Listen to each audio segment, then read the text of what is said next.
का दावा है कि उसने डॉलर्स की स्मगलिंग और ब्लैक मार्केट, बिजली और गैस की चोरी, चीनी, गंदम, पेट्रोल और दीगर अजनास के खिलाफ क्रैकडाउन का आगाज कर दिया है। मुख्तलिफ शहरों में बिजली चोरों के खिलाफ कार्रवाइयां जारी हैं। जियो न्यूज के मुताबिक इस्लामाबाद में आईएसको ने पुलिस की मदद से मुतादिद बिजली चोर पकड़ लिए, मुकदमा दर्ज किए जा रहे हैं। सिंध में मीरपुर खास, नवाबशाह, हैदराबाद, ठट्टा, बदीन, टंडोलयार समेत दीगर इलाकों में बिजली चोरों के खिलाफ कार्रवाइयां की गई हैं। रावलपिंडी में Saidpur road, airport housing society, ढोकमटकाल और पीर वदाई में 29 गैर कानूनी गैस कनेक्शंस का इंकशाफ हुआ है। जबकि निगरान वजीर आजम अनवारुल हक काकड़ ने दावा किया है कि स्मगलिंग रोकने से मुतालिक गुज़िश्ता 48 घंटों में क्रैकडाउन के मस्बत नताइज मिले हैं। और इस सूरत हाल में डॉलर ओपन मार्केट में आज मजीद 5 रुपए से ज्यादा गिर चुका है। और इंटरबैंक और ओपन मार्केट का फर्क जो 8% पर पहुंच गया था और जिसकी वजह से इंटरबैंक में डॉलर ओपन मार्केट के रेट को चेज कर रहा था, क्योंकि आईएमएफ ने इंटरबैंक और ओपन मार्केट में रेट में फर्क की 1.25% की शर्त रखी है, वो फर्क अब 1% पर आ गया है।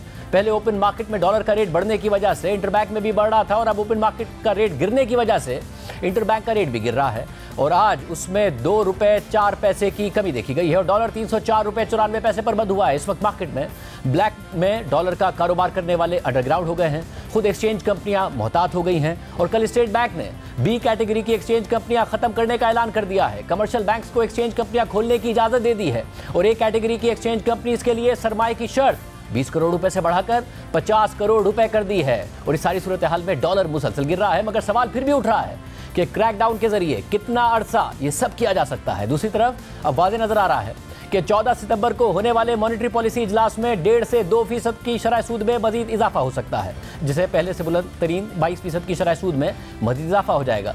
कल खुद स्टेट बैंक ने टी बिल्स के जरिए मार्केट से 25% तक की शरह सूद पर पैसे उठाए हैं। कल होने वाले ऑक्शन में 1950 अरब रुपए के टारगेट के साथ स्टेट बैंक ने 1332 अरब रुपए उठाए। 3 महीने के टी बिल्स का कट ऑफ रेट 1.6% इजाफे के साद 24.45% रहा। 6 माह के टी बिल्स का कट ऑफ रेट 24.78% और 1 साल के लिए स्टेट बैंक ने 2.13% इजाफे के साथ 25.06% के रेट पर टी बिल्स फरोख्त किए। जबकि काइबोर यानी कराची इंटरबैंक ऑफर रेट 24.62% पर पहुंच चुका है, यानी 22% के डिस्काउंट रेट से 2.62% ऊपर है। इसलिए अगले हफ्ते होने वाले मॉनेटरी पॉलिसी इजलास में डिस्काउंट रेट में 1.5 से 2% बढ़ने के इम्कान पैदा हो गए हैं ताकि महंगाई पर काबू पाने के लिए मॉनेटरी पॉलिसी को मजीद सख्त किया जाए। मगर दूसरी तरफ मुसलसल ये सवाल पैदा हो रहा है कि इनफॉर्मल कैश इकोनॉमी को खत्म किए बगैर मॉनेटरी पॉलिसी के महंगाई पर मुकम्मल असरात नहीं होंगे, इसलिए कैश इकोनॉमी का खात्मा जरूरी है। 5000 रुपए के नोट को खत्म किया जाना जरूरी है। इसलिए मुआशी तज्जियाकार और फॉर्मल सेक्टर की बिजनेस कम्युनिटी इनफॉर्मल सेक्टर को खत्म करने का मुतालबा कर रही है, उसे स्मगलिंग बढ़ने और टैक्स रेट ना बढ़ने का जिम्मेदार करार दे रही है, महंगाई का जिम्मेदार करार दे रही है और उसकी वजह से स्टेट बैंक की मॉनेटरी पॉलिसी के बेअसर होने की बात कर रही है। मुल्की मईशत में करेंसी इन सर्कुलेशन जो जीडीपी के 10% से भी कम थी, अब 20% को पहुंच चुकी है। इसलिए फॉर्मल सेक्टर 5000 रुपए के नोट के खात्मे का मुतालबा कर रहा है, क्योंकि करेंसी इन सर्कुलेशन का 1/3 से भी जायद 5000 रुपए के करेंसी नोट्स की वजह से बताया जाता है। मगर दूसरी तरफ एक राय यह है कि पाकिस्तान की करेंसी अपनी कदर खो चुकी है।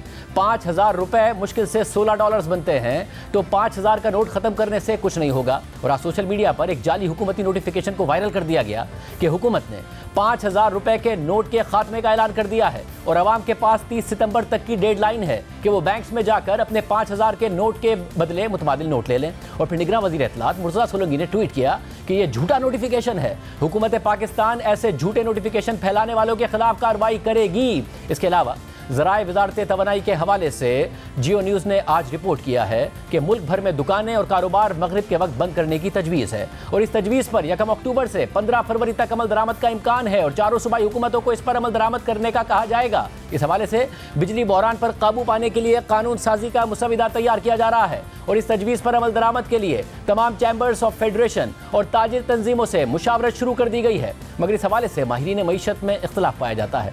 एक तरफ माहिरीन मईशत की राय है कि पाकिस्तान का मसला सरप्लस बिजली कैपेसिटी का है, यानी ज़रूरत से ज़्यादा बिजली के कारखाने लगे हुए हैं और बिजली के यूनिट में 60% से ज़ायद तो अब कैपेसिटी पेमेंट की मद में है, यानी कारखाने बिजली सप्लाई करें या बंद पड़े रहें मगर उन्हें रकम की अदायगी करनी पड़ेगी। इसलिए ज़रूरत इस बात की है कि ज़्यादा से ज़्यादा बिजली की पैदावार हो और इस्तेमाल हो ताकि बिलों की सूरत में वसूल हो सके। मगर दूसरी तरफ माहिर मईशत की यह भी राय है कि गर्मियों में पाकिस्तान की डिमांड 30,000 मेगावाट तक चली जाती है, जबकि मुल्क के एफिशिएंट पावर प्लांट्स 22 से 23,000 मेगावाट बिजली पैदा कर सकते हैं और उससे ऊपर की बिजली पैदा करने के लिए इन एफिशिएंट प्लांट्स को चलाना पड़ता है, जिनकी बहुत ज़्यादा वेरिएबल कॉस्ट होती है, क्योंकि ये प्लांट्स बहुत ज़्यादा ईंधन इस्तेमाल करते हैं और निस्बतन बहुत कम बिजली पैदा करते हैं। इसलिए अप्रैल, मई, जून और जुलाई में बिजली की बचत की ज़रूरत है। जबकि निगरान वज़ीर तवानाई मोहम्मद अली का दावा है कि मुल्क में इंडस्ट्री के बेतहाशा कैप्टिव पावर प्लांट्स लगे हुए हैं, जिनकी एफिशिएंसी 30 से 35% है, जबकि हुकूमती पावर प्लांट्स की कैपेसिटी 60% तक है।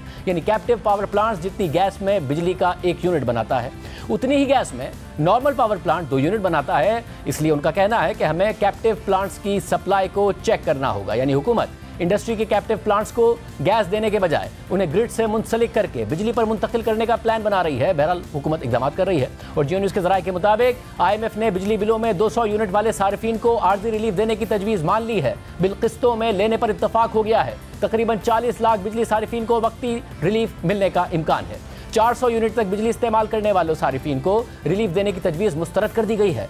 400 यूनिट तक रिलीफ की सूरत में 3 करोड़ 20 लाख सारिफीन मुस्तफीद हो सकते थे। IMF ने बिजली गैस चोरों के खिलाफ क्रैकडाउन और रिकवरी बेहतर बनाने पर जोर दिया है। 1 जुलाई से गैस टैरिफ में भी 45 से 50% तक इजाफे का मुतालबा किया है। गैस के टैरिफ में इजाफा वफाकी काबीना की मंजूरी से मशरूत है।